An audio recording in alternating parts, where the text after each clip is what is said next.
Hey, it's W5HRO. Well, after taking this RF deck in and out of this shack here and out in the garage about 8 to 10 different times to fix about 3 different problems, I finally got this thing out putting power. Right now I'm on 40 meters. I'm on a 7160 and I'm getting a little over 350 watts out. Well, actually it's a little lower here on 40. On 75 it's about 375. I'm having a problem with the loading. Right now it's a little over 300, but it's working. One thing I want to show you though is that that's 40 meters, and still see how that plate tuning cap has the caps barely meshed. There is no way I'm going to be able to make this thing work on 20 and 17 meters unless I remove this cap and I remove a whole bunch more plates out of it. Off of it. That's what I'm going to have to do, which is easy. I just got to take it back out to the garage one more time and remove a whole bunch of them. What it is that I loaded it up on 3880 first, and I'm getting 375 watts out of the 4400 on 3880, but that's too low. I should have just under 500 watts. It should be almost 5. And I know what it is, the screen voltage. I have the dropping resistor. This is the screen connection wire, a high voltage wire for the screen. It's going through the dropping resistors, and the output connects to the clamp tube and the regulators, and it goes to the screen, etc., etc. Well, when I transmit, I have the mic down here for the PTT, and when I transmit, the regulators just barely light up. So what's happening is there's not enough voltage on the screen of the tube. It's way too low because the current's dying. So what I'm going to have to do is I'm going to have to reduce that 50K bleeder string. What I have 200K 100 watt resistors in parallel in the RF deck underneath there. And I think I can just add one more parallel resistor across it and just solder it in there. I think I can get another one the exact same kind, just the right size to parallel to get it down a little bit more. And I think that'll probably work. I just don't know what it's supposed to be right now. I might have something out in the garage I can just clip in there and see where it needs to be. But it's obviously, what I'm going to do first is I'm going to put my modern multimeter in there, and I'm going to put it on the current setting. I'm going to run it in series with the screen, and I'm going to see what it is. I'm sure the regulators are probably not even getting quite 5 mils because I can see them light up just barely.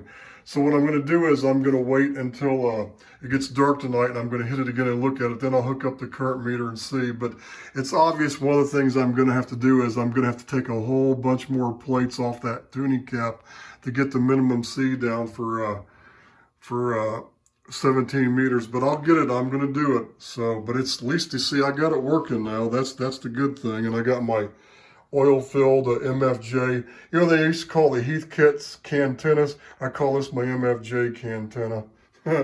But right now I have the modulation transformer unhooked. I'm doing it like you do CW. And I just have these two lines shorted together. And the one's going right to the plate of the tube through the plate choke, of course. And the other one's going through the dropping resistors to the screen and that whole circuitry. But it is working, so that's the good thing.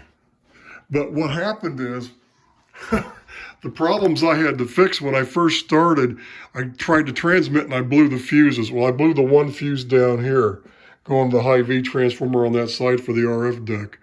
So I took everything out and I realized I had I had one extra wire in my circuit. Somehow, I looked at my circuit diagram that I drew up here that I did on the computer, and that's what when I did all the modifications to this. And I had one extra wire. What I had was, I had a wire going right from the output, right here from the output of the 50K resistor string. It was going right to the screen of the tube instead of going through the other first and through the current meter and through into the screen and through the choke and all that other stuff to isolate it. And that was my first problem. But then I wasn't getting any screen current at all. And a couple times I noticed the meter went and it bounced backwards. See how it's off to the left side a little bit? It's been like that, but I think I made it a little worse because it was what happened is I had the terminals reversed. When I did this modification years ago, I'd accidentally put the positive lead going to the screen of the tube and the negative lead going down where the supply comes from, right? So I had it reversed, and that's one of the things I'd forgotten about, is when you're hooking current meters up in series with vacuum tubes, all the ones connected to the grids are going to be have the negative terminal tied to it. You don't do the reverse. So I had this meter backwards, so I fixed that. That was the second problem, and that was okay. But the main thing I was noticing was the plate current would come up to like 300 milliamps. This is before I fixed the other two problems. The plate current would come up to like 300 milliamps. And no matter what I did, and if I turned the loading cap, the tuning cap, the band switching inductor for the Pi network, tank circuit, or the loading caps, nothing was happening. The meter wasn't moving. So after I fixed the screen meter and got the current to come up, nothing was happening. So I got in here and I looked, and what I figured out was when I'd modified this inductor, when I changed those straps and I'd shortened them up years ago, the screw that goes down to the one terminal down there that has the wire going across to this SO239 output jack, the screw that goes through there was shorting to the end of the coil. Somehow I'd moved things around and it was completely shorted. So I put spacing, I put a nut and another washer, and I moved that whole coil to eliminate that problem, so it's really far away from that end of that screw now. But basically what I had was I had the inductance completely shorted across the whole thing right there at where it's connected to the tube, so I didn't have hardly any inductance. It was a mistake because that screw was a direct short. So I fixed that, and that was the last problem. But it took me like about 8 to 10 times back and forth trying to figure out what was happening. So I finally got it working. Now I just have to remove a whole bunch more plates off that plate tuning cap, hoping the minimum C will be low enough for 17 meter plate tuning, plate dipping. And then I got to do that. Then I've got to work on that dropping resistance, because I can tell by how dim those regulators are coming up that that 50K is too big. Now the T368 exciter used an 80K resistor, but at the same time they're running like 2400 volts, and when everything's loaded, my plate supplies are just over 2000 volts, so that's part of the difference. Plus this tube takes more screen current than the straight 4400A, so that's the other thing.